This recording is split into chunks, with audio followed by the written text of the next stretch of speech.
So it was in year 9 when I first thought that we lived in a simulation. I watched this video on YouTube and I was kind of convinced. So I went to school that day and I told my friends why I believed we lived in a simulation. They laughed at me. They said I was a crazy person, that I was a joke. I used to go to the debate club, so for my speech one day, I decided to talk about the evidence related to why we live in a simulation. All I remember is the confusion of teachers and students.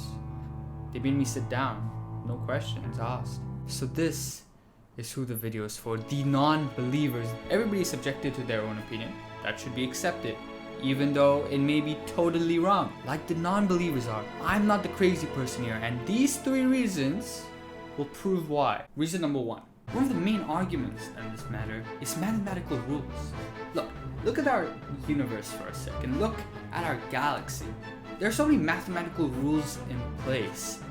We learn about them in physics all the time. A strange thing about the universe is light. The speed of light is the fastest thing we've ever discovered in our cosmos. If our galaxy came out of nothing, why is there a rule? Why is there a number to define how fast the fastest thing can go? Well, many have suggested. What if the computer system that we are in cannot generate enough data faster than the speed of light? What if the speed of light is the transmission speed of our computer system? Have you ever thought about that? Reason number 2, that Elon Musk believes we live in a simulation. And if that man believes we live in a simulation, it must be true. Like, immediately. There's no need for a fact checker. If he says it, we can believe it.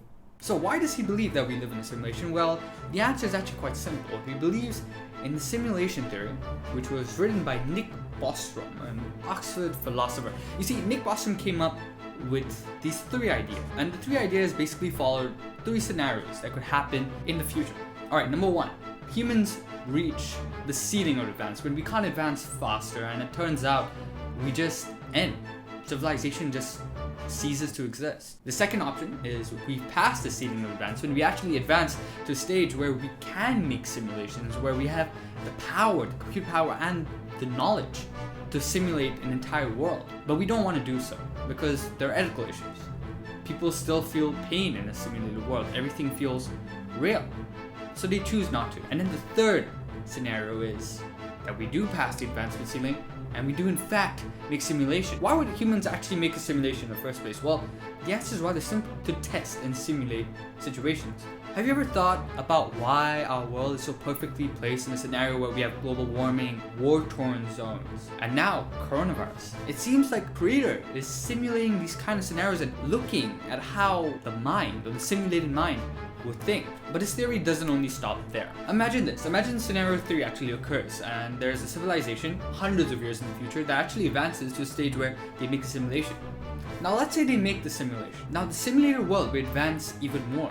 It will advance continuously until it reaches a stage that the creator world has gotten to. The simulated world itself will be able to create simulations for its own. And so it creates more simulations, and you can imagine a tree graph where the creator region starts at the top, the creator planet starts at the top, and it sprues down as each simulated world creates more simulations for itself, until a point where our galaxy, our world, our whatever our universe is, it's just a collection of different realities, all simulating each other. And if you throw a dart at this board, if you throw a dart at this tree, where's the dart most likely to land? In the creator world or in a simulator? 40 years ago, we had Pong, alright? That game where you had 2 blocks, 2 rectangles on the side, and you would hit a ball and make sure it didn't pass you on the other side.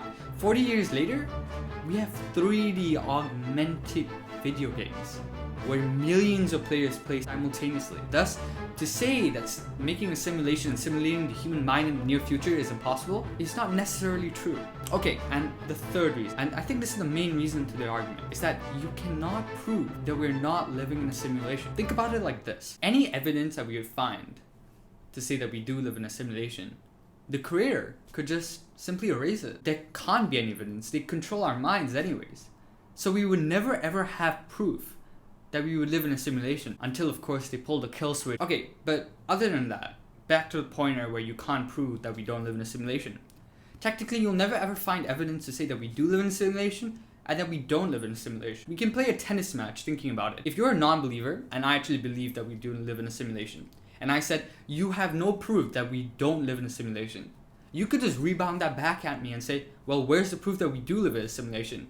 And that could just go on forever. And that's what's so interesting about the simulation debate. There's no evidence to support either side. God, right? Ancient civilizations claim they've seen God, a spiritual power, supernatural, like nothing ever seen. Most scientists nowadays cloud that sort of judgment by scientific evaluation, scientific experiments to prove that, in fact, certain things that seem supernatural were in fact just acts of science. Maybe those acts of science, which seem so supernatural those many centuries ago, were actually the creator from above. What if you are the only human being on this planet? What if you, looking at the screen right now, are the only thing on this planet? You would never know.